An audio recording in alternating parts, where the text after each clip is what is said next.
Yeah ఇక్కడ చూడండి, ఇప్పటిదాకా ఈ యొక్క మొయినాబాద్ సంబంధించినటువంటి ఫామ్ హౌస్ సంబంధించినటువంటి డ్రగ్స్ కేసు ఏతుందో రకరకాల మలుపులు తిరుగుతూ ఉంది.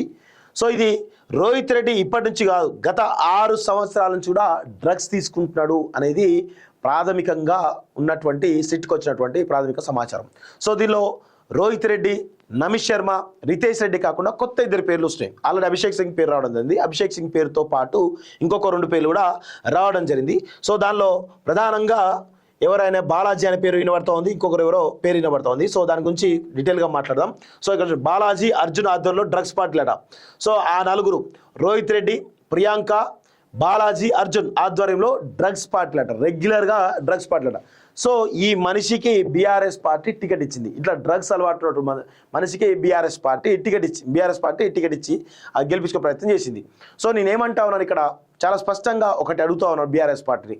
మీరు మీ పైన డ్రగ్స్, ఇప్పుడు ఈవెన్ కేటీఆర్ పైన డ్రగ్స్ ఆరోపణలు వచ్చినాయంటే ఇలాంటి వాళ్ళకు మీరు టికెట్ ఇవ్వడం వల్ల ఆటోమేటిక్గా పార్టీకి కూడా అదే పేరు వస్తుంది. సో ఇది బీఆర్ఎస్ పార్టీకి పెద్ద డ్యామేజింగ్ అంశం. చాలా స్పష్టంగా అడ్డంగా దొరికింది కదా.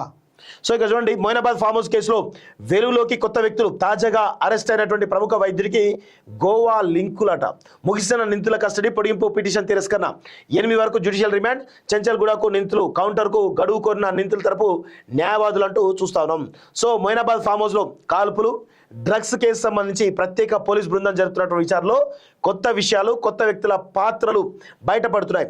ఈ కేసు నిందితుల్లో 4 రోహిత్ రెడ్డితో పాటు పోలీసులు తాజాగా అరెస్ట్ చేసినటువంటి ప్రముఖ వైద్యుడు బాలాజీ మరియు బాబీలోన్ పబ్ నిర్వాహకుడు అర్జున్ రెడ్డి, ప్రియాంక రెడ్డి వారాంతపు డ్రగ్ పార్టీలు నిర్వహిస్తున్నారని, వాటికి తరచూ కొందరు ప్రముఖులను కూడా పిలుస్తున్నారని పోలీసులు గుర్తించారు. రోహిత్ రెడ్డికి 4 ఏళ్లుగా డ్రగ్స్ అలవాటు ఉందని, అప్పటి నుంచే ఈ పార్టీలు జరుగుతున్నాయని తెలిసింది. అలాగే డాక్టర్ బాలాజీకి గోవాలోని డ్రగ్ మాఫియాతో సంబంధాలు ఉన్నాయని వెల్లడైంది. అలాగే కొన్నిసార్లు ఈ పార్టీలకు రోహిత్ రెడ్డి డ్రైవర్ శరత్ కూడా డ్రగ్స్ సరఫరా చేస్తున్నట్లు తేలింది. మొయినాబాద్ ఫామ్ హౌస్, జూబ్లీహిల్స్ లో ఈ పార్టీలు నిర్వహిస్తున్నట్టు ప్రాథమిక విచారణలో గుర్తించారు. ఇప్పటికే డ్రగ్స్ కేసులో సప్లైర్లు అభిషేక్ సింగ్, రాకేష్ వర్మ, బాలాజీతో పాటు మరో వ్యక్తి పేరు తెర మీదకి వచ్చింది. దీంతో ఈ కేసులో గుర్తించిన నిందితుల సంఖ్య దాదాపు 15కు చేరింది. మరికొందరి పేర్లు కూడా బయటకు వస్తున్నాయని, త్వరలో వీరిని కూడా అదుపులోకి తీసుకుంటామని పోలీసులు తెలుపుతున్నారంటూ చాలా స్పష్టంగా అర్థమవుతోంది.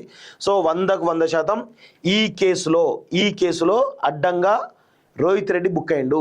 సో రోహిత్ రెడ్డి ఈ మొయినాబాద్ ఫామ్ హౌస్ సంబంధించినటువంటి డ్రగ్స్ కేసు కావచ్చు, ఎమ్మెల్యేల కొనుగోలు కేసు కావచ్చు, కేదార్ సంబంధించిన దుబాయ్ కేసు కావచ్చు, రకరకాల కేసులు ఈయన మెడకు ఉచ్చు బీస్తున్నట్టుగా కనబడతా ఉంది. సో దీనిలో కేదార్కి సంబంధించినటువంటి పెట్టుబడుల విషయమే ప్రధానంగా కనబడతా ఉంది తప్ప వేరే ఏమీ లేదు ఇక్కడ.